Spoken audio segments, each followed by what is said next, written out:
Well, I've basically finished up my painting here that I've been working on for the last couple of weeks, which I've entitled L'Essence, the essence. And I'm just adding a couple of little elements of shine to finish it up here. And it has a lot of different elements in it, which I can point out the elements. It certainly does, doesn't it? It does. Let's say the name one more time. L'essence. It's French for her essence. Her essence. Her essence. And that's what Her would be? This lady right here. My red-headed lady of essence. She started out as a cubist woman, and I think she is a cubist woman. She has a cubist face, cubist legs, feet, arms, fingers. She is a cubist lady.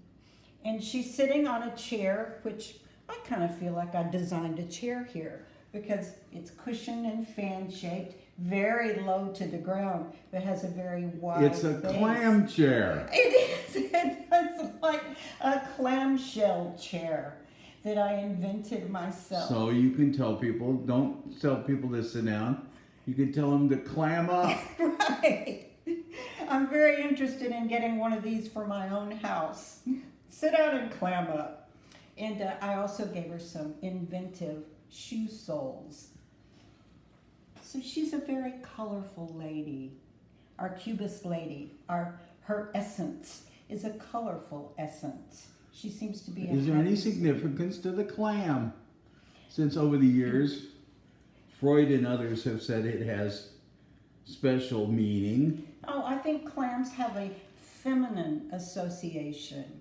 You know, it's woman that comes out of the clamshell. Women have always been posed on the clamshell, both in all kinds of traditional classical art and all the way up through today. So I just did it too. With the modern woman, we have her sitting on her clamshell, looking very happy. Does she look comfortable? She looks extremely comfortable, though she's in a position that might not be comfortable for most people. I think for her, it makes her very happy. That's her essence. She is very pliable. She's very pliable, very good point. And she wears these beautiful, colorful leggings.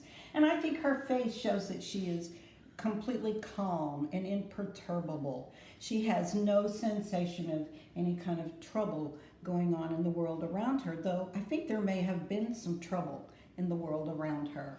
Oh my goodness, a backstory. A backstory, because when you move over to her right and our left, you will see that there's an overturned bird cage. Oh my. Which she seems to be oblivious to, you know, so... Well, hold on, there's also a bird. Well, sort of a bird.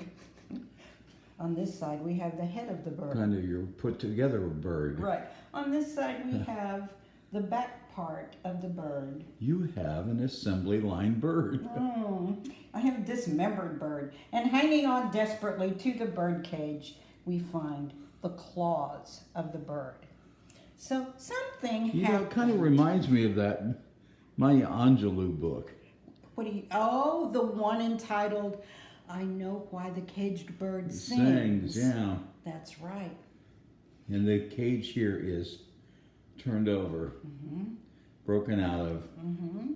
But sometimes there's a price to pay for breaking out. There's a price to pay sometimes for leaping out of your cage. It might not be safe, but still, it might be the thing to do. And of course, there's a danger that your feet still remain in the cage. Right. As your head flies off. Exactly. All of our parts are not always of the same intention. Wow. But you can also see that there's a window behind, and it looks like perhaps the wind is blowing fiercely. Maybe that had something to do with the cage. I don't know. You can make that up for yourself. And there is a bird. That's right. A live bird. There's a live bird. As I painted this bird became for me Free Bird. This was Free Bird. Free bird. Free bird, exactly. Caged bird.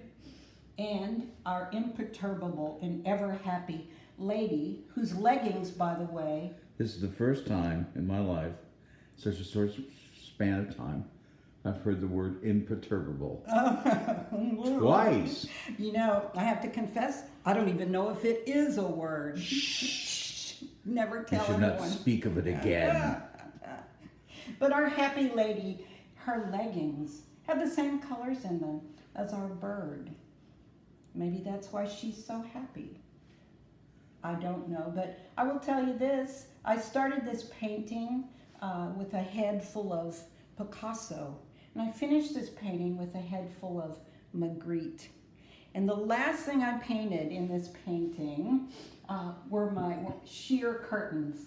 Now tell us all what you told us Picasso was the Cubist influence. Picasso is the founder of Magritte Cubism. is Magritte's the guy with the melting clocks. Magritte is the guy that puts things in his paintings that defy the laws of physics and nature and reality.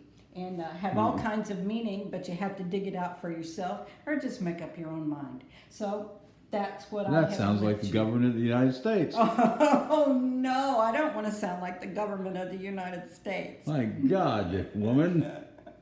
But here she is, her essence, or as I like to say, l'essence. Absolutely phenomenal. Thank you for sharing another one of your works. My joy.